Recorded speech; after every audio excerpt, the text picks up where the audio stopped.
Bonjour, chers amis auditeurs et auditrices, Hervé Chesville à l'antenne. Heureux comme d'habitude de vous retrouver pour Panorama Info. Alors en cette période estivale, je ne vais pas évoquer les sujets habituels. On me permettra peut-être d'évoquer un peu l'été et l'été en Corse. D'aucuns prétendent que la saison touristique 2024 serait décevante en Corse. L'affluence, à en croire les médias locaux, serait moindre cette année. Pourtant, depuis ma terrasse bastiaise, je peux voir l'incessant balai des avions et des ferries qui arrivent et qui partent. Et la majorité des véhicules croisés ou suivis sur nos grands axes routiers sont immatriculés en France continentale ou à l'étranger. Les plages, que je fréquente relativement peu, me semblent être peuplées de vacanciers venus d'ailleurs, à en juger par leur façon de parler ou par la blancheur laiteuse de leur épiderme, laquelle blancheur ne tardant pas d'ailleurs à se transformer en rougeur homard bouilli. Mais cette saison estivale serait mauvaise, nous dit-on.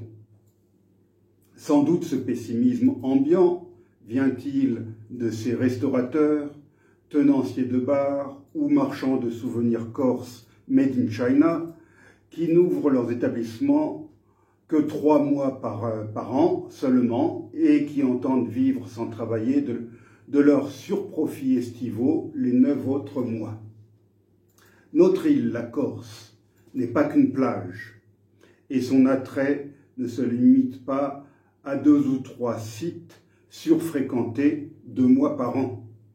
La Corse, la Calistée des anciens Grecs, a tant à offrir aux visiteurs curieux, et ce, sur l'ensemble de son territoire insulaire, et 12 mois sur 12. Chaque promenade, à pied ou en voiture, me permet de découvrir des villages ou des sites d'intérêt que j'ignorais jusque-là. Et pourtant, je sillonne notre île dans tous les sens depuis plus de 6 décennies. J'ai commencé à le faire enfant avec mes parents, avec des oncles et tantes, avec des cousins ou cousines. Adolescent, j'ai continué à le faire par moi-même ou avec des amis de mon âge. Adulte, j'ai continué à parcourir cette île, d'abord durant mes congés, à l'époque où je travaillais en Afrique, ou toute l'année depuis que j'y vis à demeure. L'ancien Africain que je suis aime aller en brousse, une expression que j'affectionne, pour me promener dans la montagne à la recherche d'un couvent en ruine, d'une vieille église pisane ou d'un vénérable pont génois, loin de l'agitation de la ville et des pressions incessantes de la vie moderne.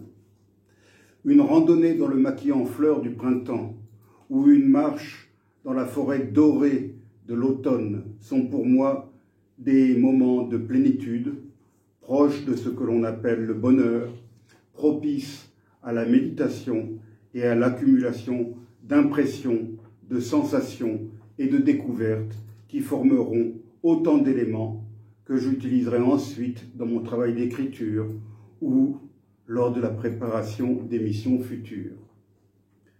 Jeune homme, j'étais amoureux de Saleccia et de l'Ostrigoni, ces immenses et magnifiques plages de l'Agriate. Pourtant, je crois que cela fait au moins 2 décennies que je n'y suis plus retourné, tant l'afflux des estivants me rebute. Que vont devenir ces endroits paradisiaques, ce sable blanc, cette mer translucide qui permettent d'apercevoir des fonds de couleurs différentes, couvrant toute la gamme des bleus, du bleu pâle à l'azur et au turquoise.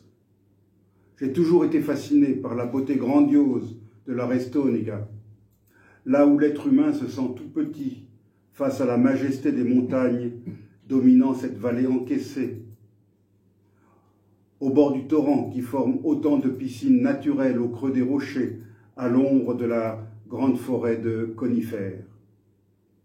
Or, je n'y vais plus que très rarement. J'y ai presque renoncé. Et quand j'y vais, c'est toujours en dehors de la saison estivale.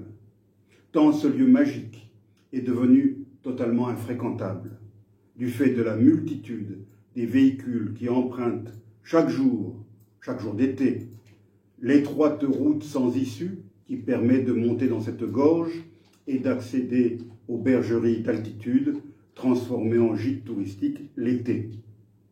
Peut-être devrais-je d'ailleurs parler de cela au passé, puisque j'ai entendu dire que le pont qui avait été emporté par une crue hivernale n'a toujours pas été reconstruit et que les dites bergeries sont toujours inaccessibles en voiture. Un mal pour un bien, sans doute. Le 5 août, l'Église célèbre Notre-Dame-des-Neiges. En Corse, nous avons 2 sites qui lui sont consacrés. D'abord, tout près de Bastia, il y a cette admirable petite église pisane et ses pierres gravées de mystérieux signes et symboles à Brande. Et, sans doute plus connu du grand public et des randonneurs, nous avons Notre-Dame-des-Neiges au col de Bavela, ou Baveda, comme on dit en parler sudiste. Cette année, ma mère a eu envie de participer à la célébration qui devait s'y dérouler en présence de notre évêque cardinal. Malgré mes réticences initiales envers la route territoriale de la plaine orientale en plein été, j'ai fini par accéder au désir maternel et lundi, nous avons donc quitté Bastia de bonne heure.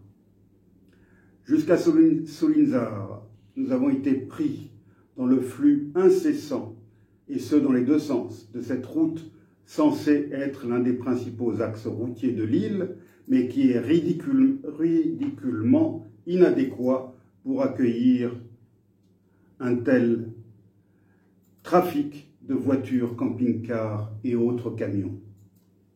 Comme je vous l'ai indiqué en début d'émission, la Corse souffrirait d'une baisse de l'affluence touristique cet été. À Solinzar, nous avons abandonné cette route de Portivecchio, cette station balnéaire invivable, envahie d'une foule de bruyants fêtards pendant toute la saison estivale. Nous nous sommes engagés dans cette belle route sinueuse menant au col de Bavela et à l'Alta Rocca. Mais sur cette route, nous n'avons pu que constater que l'affluence touristique était, quoi que l'on en dise, bel et bien au rendez-vous, avec tous ces véhicules garés en bord de route à l'approche des lieux de baignade en rivière.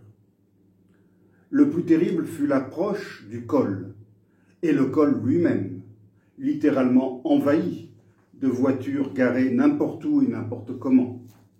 Les quelques parkings et lieux de stationnement aménagés pour recevoir les visiteurs étaient archi-combles. Les gendarmes déployés en ce lieu tentaient, tant bien que mal, de réguler l'afflux de voitures, interdisant aux automobilistes les plus téméraires d'obstruer la circulation en se garant dans les endroits les plus improbables. Je fus contraint de laisser ma mère au col, de faire demi-tour et de redescendre sur environ 2 kilomètres afin de pouvoir laisser la voiture au bord de la route. Je suis ensuite remonté au col à pied. J'y retrouvai ma mère non sans mal. Elle m'attendait au milieu de la foule. Non, cette foule-là n'était pas, pour l'essentiel, constituée de fidèles venus honorer Notre-Dame-des-Neiges. Il y avait surtout des touristes, dont beaucoup de randonneurs venus de toute l'Europe. Ma mère et moi avons ensuite cheminé avec d'autres marcheurs sur le petit sentier menant au lieu où devait se dérouler la célébration, à proximité immédiate de la petite chapelle dédiée à Notre-Dame-des-Neiges. Bien sûr, du fait de toutes ces difficultés rencontrées, difficultés routières, je veux dire, nous arrivâmes à la célébration très en retard. La messe s'achevait presque, lorsque nous avons pu nous joindre aux petits milliers de fidèles rassemblés autour de l'autel improvisé, à l'ombre des hauts conifères qui couvrent ce flanc de montagne. Malgré notre arrivée tardive, nous avons apprécié la ferveur de cette petite foule venue de toute la Corse pour célébrer Notre-Dame-des-Neiges. Pour ma part, j'aime ces rassemblements en pleine nature, au cœur de la haute montagne corse. J'aime cette dévotion populaire venue des temps les plus reculés et héritée de nos aïeux. J'aime cette tradition religieuse, partie intégrante et inaliénable de la tradition corse, que d'aucuns voudraient faire vivre ou revivre sans prendre en compte sa dimension religieuse. L'après-midi eut lieu un second rassemblement au pied de la statue de Notre-Dame-des-Neiges, érigée au sommet d'un amoncellement de gros blocs de rochers à proximité immédiate du col. Il s'agissait d'y réciter le chapelet dans ce cadre unique dominé par la minérale majesté des aiguilles de Bavel. Le ciel s'était couvert et soudain nous nous retrouvâmes au milieu des nuages qui donnèrent une impression presque fantasmagorique à ce rassemblement. Malheureusement, l'orage et la pluie torrentielle finirent par interrompre la récitation du chapelet. Ce fut le sauve-qui-peut général. La petite foule de fidèles s'éparpilla dans toutes les directions. Certains se mirent à courir, s'ils en étaient capables, vers leur voiture. D'autres recherchèrent un abri. Notre voiture étant loin, comme je l'ai indiqué, ma mère et moi, nous nous résolûmes à trouver refuge dans la salle du restaurant située à proximité du col. Un bon thé à la menthe nous réconforta et nous permit d'attendre la fin du déluge à l'abri. Puis, profitant d'une accalmie, nous sommes sortis de l'établissement et nous avons suivi à pied les lacets de la route jusqu'à l'endroit où j'avais laissé la voiture. Avec toute la pluie qui était tombée, nous sommes arrivés les pieds trempés et les sandales trempées à la voiture. Ce fut ensuite la redescente vers le littoral où nous retrouvâmes soleil et chaleur. Il ne nous resta plus qu'à affronter à nouveau l'incessante circulation routière jusqu'à Bastia. Voilà, chers auditeurs, ces impressions que je voulais partager et cette méditation que je voulais partager avec vous aujourd'hui. Mais je ne voudrais pas finir cette émission avant d'évoquer un sujet totalement différent et qui fait suite à mon émission d'il y a 2 semaines. Pour ceux qui l'ont écouté, j'avais évoqué la situation de crise prévalant au Bangladesh, un pays que je connais bien. Or, depuis cette émission, la situation a évolué rapidement. J'avais dit que la vie politique du Bangladesh était basée sur la rivalité, pour ne pas dire la haine, entre deux femmes politiques de ce pays, dont la première ministre, Sheikh Hasina. Eh bien, ce n'est plus une histoire de femmes, puisque depuis 2 jours, le chef de l'armée a sifflé la fin de partie. La première ministre, Sheikh Hasina, a démissionné et s'est enfuie à l'étranger, sans doute en Inde, je suppose. Et la rivale de la première ministre, Khaleda Zia, a été libérée de prison où elle se trouvait depuis quelques années. Alors la bonne nouvelle, c'est que le chef de l'armée ne semble pas avoir pris le pouvoir pour lui-même ou pour ses collègues galonnés. Et là, je pense à l'Afrique, au Mali, au Niger et au Burkina Faso en particulier, sans oublier le Gabon ou la Guinée, puisque ce chef de l'armée a eu la bonne idée de faire appel au prix Nobel de la paix, Mohamed Younous, le père du microcrédit, qui a permis à tant de millions de Bangladeshis de sortir de la misère et de devenir plus ou moins autonomes. Donc c'est Mohamed Younous qui avait eu maille à partir avec l'ancienne première ministre, désormais en fuite. Et donc Mohamed Younous va former un gouvernement. Il a plus de 80 ans.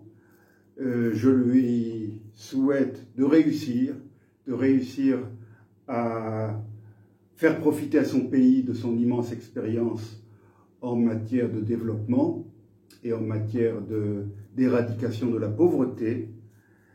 Et surtout, je lui souhaite de réussir à ramener le calme dans ce malheureux pays. Avant de venir à la radio, je suis tombé sur une statistique qui indiquait que ce petit Bangladesh, grand comme un cinquième de la France ou un quart de la France, compte davantage de millions d'habitants que la Russie, la Mongolie, l'immense Russie, la Mongolie, la Lettonie, la Lituanie et la Biélorussie, je crois. Vous imaginez cette immensité territoriale? Eh bien, il y a autant d'habitants que dans ce petit delta appelé Bangladesh. Voilà, c'est sur ces considérations, chers auditeurs, que je vous laisse. Je continuerai autant que possible à vous tenir au courant de la situation au Bangladesh et à l'évolution de notre été corse. À bientôt, chers auditeurs, et bon été.